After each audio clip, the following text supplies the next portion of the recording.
All right, let's get right into it. Today, we're going to tackle a really cool philosophical puzzle that gets right to the heart of what it means to be rational. It's called the lottery paradox, and trust me, it's a total mind-bender. And it all boils down to this one simple question.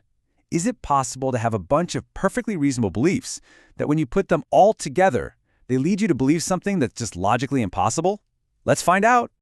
So this whole paradox doesn't start in some dusty old library. Nope, it starts with something we all get, a lottery. The setup is super simple, but as you're about to see, where it leads is anything but. So, I want you to imagine a giant, totally fair lottery. There are exactly 1 million tickets sold, and this is the most important part. We know for a fact that there is going to be one winner. Just one. Guaranteed.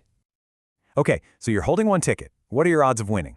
1 in a million, which means the probability that your ticket is a loser is 999,999 out of a million. I mean, that's about as close to certain as you can get, right? So let me ask you, based on that overwhelming evidence, is it rational for you to believe that your ticket is going to lose?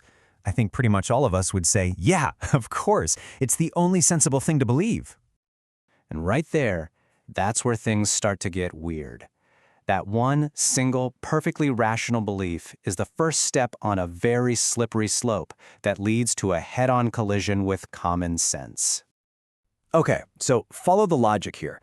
If it's rational to believe ticket number 1 will lose, well then it's got to be just as rational to believe ticket number 2 will lose for the exact same reason. And number 3 and number 4, you see where this is going, all the way to ticket 1 million.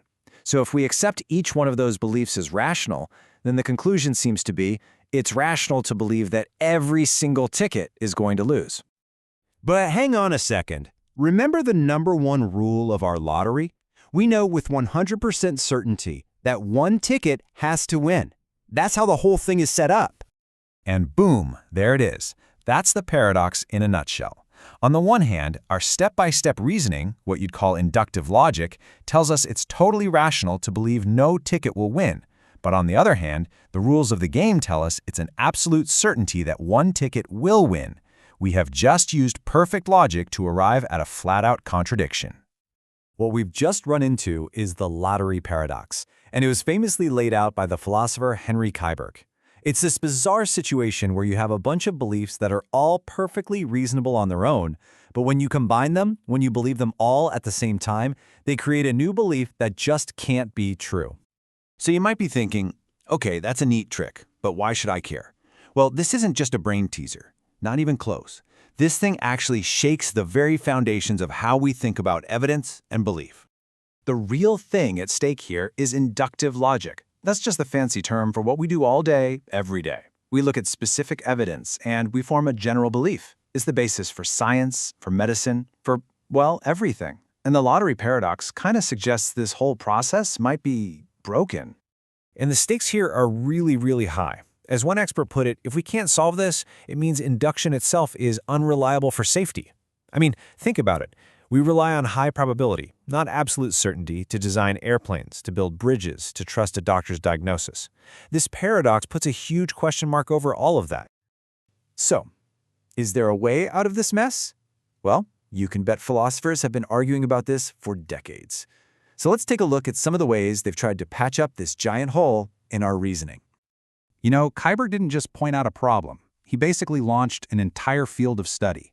Because to solve this thing, you have to go back and question some of our most basic assumptions about what it even means to believe something rationally. And what's so fascinating is how different the proposed solutions are. One group says, hey, maybe the problem is with math itself. Maybe tiny probabilities don't add up the way we think. Another group says, no, the problem is with us. We need to have a difference between truly believing something and just sort of accepting it to get by. And the third group goes even further and says, let's change the rules of logic. They want to use special logical systems that can handle a contradiction without the whole system just falling apart. It's like building a logical firewall. So after all that, what's the right answer? Which one is it? Well, the crazy part is nobody agrees. There is no single accepted solution, which just goes to show you how deep and tricky this problem really is. And this isn't some isolated puzzle. It connects to the work of other huge thinkers, guys like Leonard Savage, who is foundational to modern statistics, and Robert Nozick, who dove deep into rational belief. They all wrestled with this same fundamental issue. It just shows you how central this problem is. At the end of the day, here's what it all comes down to. The lottery paradox isn't really about lotteries at all. It's about that razor-thin, shaky line between something being almost certain and absolutely certain. It exposes this really deep and uncomfortable truth about how we justify our beliefs about the world. And that leaves us with one final, kind of unsettling question to chew on. If a logical process that we all use every single day can lead us straight into a contradiction, then how certain can any of us really be about anything we believe?